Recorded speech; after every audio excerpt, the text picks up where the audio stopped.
question is, the little kid that was sitting back there, he was like not liking this class at all. How do we, when we face kids like that, how do we deal with this kind of situation? How do we keep the others going but don't keep him left out? This is a lot easier in real life than it is on the stage. If you've ever been in a play, you know the phrase, the show must go on. If it were in a real class, I would go stand next to him and say something quiet and see if I could figure out what the problem was. And maybe even pat him on the shoulder and tell him it's okay and he doesn't have to do anything. He clearly didn't know what he was getting himself into. And he was happy at the beginning, he was happy sitting in the chair, and then people began talking about things he didn't understand. At which point, any one of us, if we were young enough, would go, we are careful not to do that, but we meant it if that happened to us. Because he had concealed his name at the very beginning, I wasn't sure whether he was Lorenzo or Lucas. I think he was Lucas. So I said a couple of times to him, you may have seen, I went over and said, how's everything going? How is it? And I wasn't getting an answer. He pulled his hood across his face halfway toward the end, and I said, gee, that is really interesting. That's a nice thing to do. Trying to make conversation of some sort. No luck. Ellen's right. In a classroom, one has more leeway, one has more option. One can say, what's the trouble? But this was an awfully public situation. And I don't know what the problem was. And more, we didn't know what caused the problem. Whereas if you're in your classroom, you have some sense of the people who are there. But this makes 2 classes we've had, and each has had one child who very seriously didn't want to be there. Always the one sitting on the far left. Maybe it's that chair. Maybe. But you do get a strong sense. There are a lot of kids who deeply hate mathematics or deeply fear mathematics. I think it was something else going on. I bet his mother made him do it. Oh, maybe. That's the usual reason. Yes, that's true. I was thinking about that, you said about that children, and you know, after this class, they go back to their regular school and go back to their regular classes. How do you feel about that? We have 3 months to try to set the sparkle in their heads, and for some, you can already see that the second class had a better response for most of the children than in the first class. And we see that's a long-term job. And how do you feel that when they come here, they start to have that idea put in their heads, but when they go back to their school, their teacher already do the opposite. Go back to that, no, don't, never, don't do it again. And I believe that's the hard job to do, because for some of the children, I believe one class for one, it's already a marvel. For most of the children, I believe a couple of months, and they already go. But that hard child, the child that would take more time to develop that instinct, how do you cope with that regular school, their old ways, the old methods? Because today we still have to, how do you say, measure with them. They still go back tomorrow and their school, and they still have their math with their math teacher who says, don't do that, don't do this, and they're having different methods put in their heads, and they respond to that differently. I believe that's a main question. The first thing we do is meet all of you. and you are going to be the forefront of an army of teachers. I just look out at you and you're all smiling. Who ever saw a math teacher smile? They have no teeth, one knows. But you're finding this fun to do. You're finding the people you're working with fun to work with. You're thinking of new ways of explaining stuff, not just shut up, I explained, but we're really telling people things, drawing pictures, making it seem like the attractive parts of life.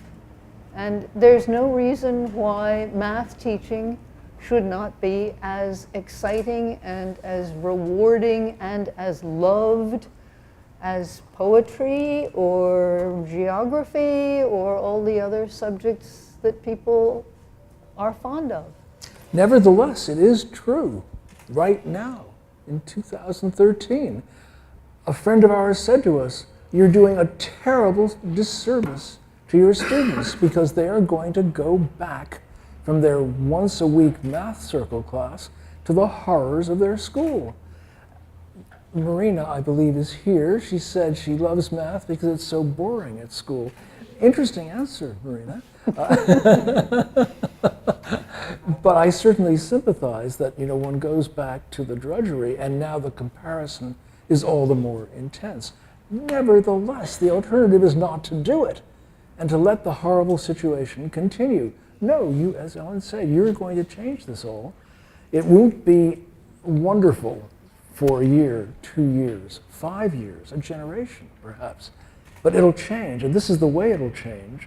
And surely when teachers find out that they can go home from a class not with a headache, but exhilarated, not exhausted, but exhilarated, that it actually is fun, that they've actually done some good and they've enjoyed it, how could it not catch on? It just isn't very well known yet, but it will be, thanks to you. Well, I kind of see the circle of math. It's the name. Yeah, in introduction to mathematics of mathematicians. You know, we studied math in school, and then we go to undergraduation, we go to college, and we see, well, you know that math, it's math, but it's not what you're going to work with, you're going to research, you know. Yeah, here we are building the math, we are working as a I don't know. Mathematician, me lembro magician, but similar. Well, my question is, can we make a math circle for older people?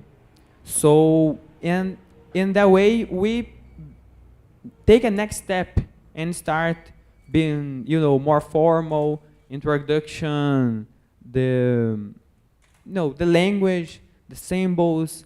Is it possible, and is it already happening, or it's for another people in, you know? Very good question. In America, we have math circles that run from age 4 through age 20. We came here at Angela's request with first, second, and third graders in mind. One wants to start young. It's actually harder with the older students.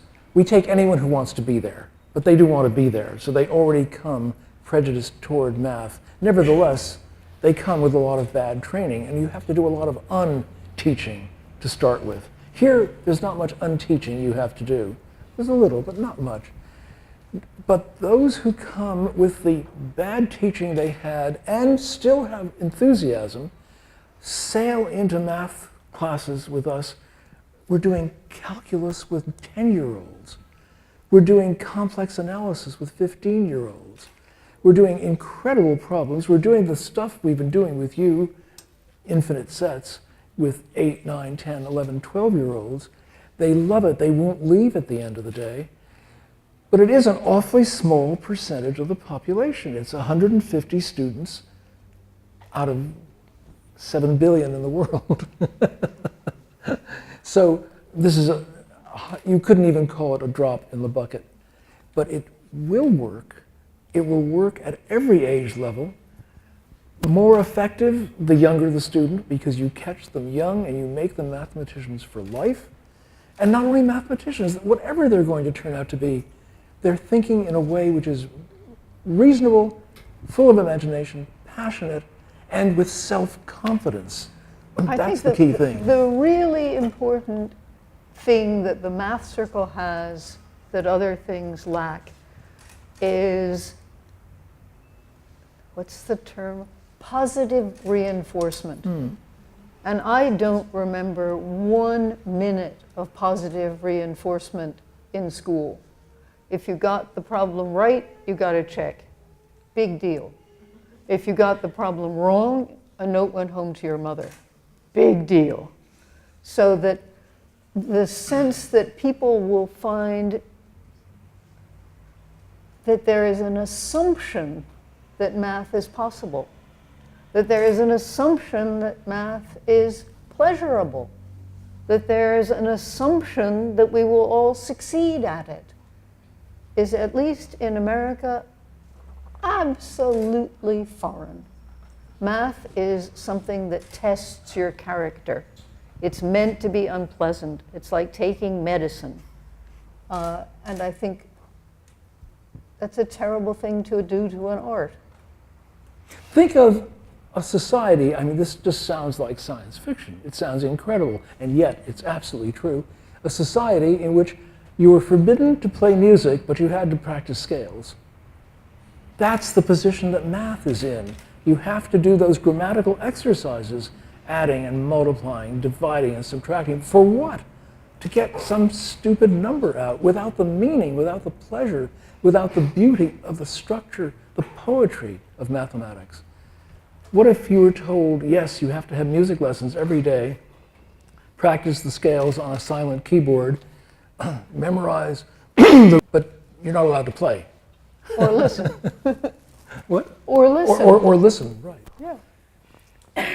Practical question about how do you evaluate that the children are learning without tests or doing you're right or wrong, because we are used to do like this, and I think it's difficult to break with this in our minds. So how do you do it in daily lives or with your students? The first thing is, we are not the only way that we teach math.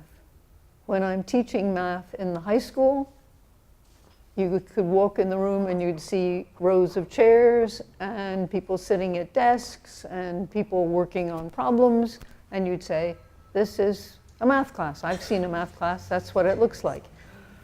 Where it differs is in the kind of discussion before you hand out the work to do, where you say, what we're going to be talking about today is going to be slopes of lines.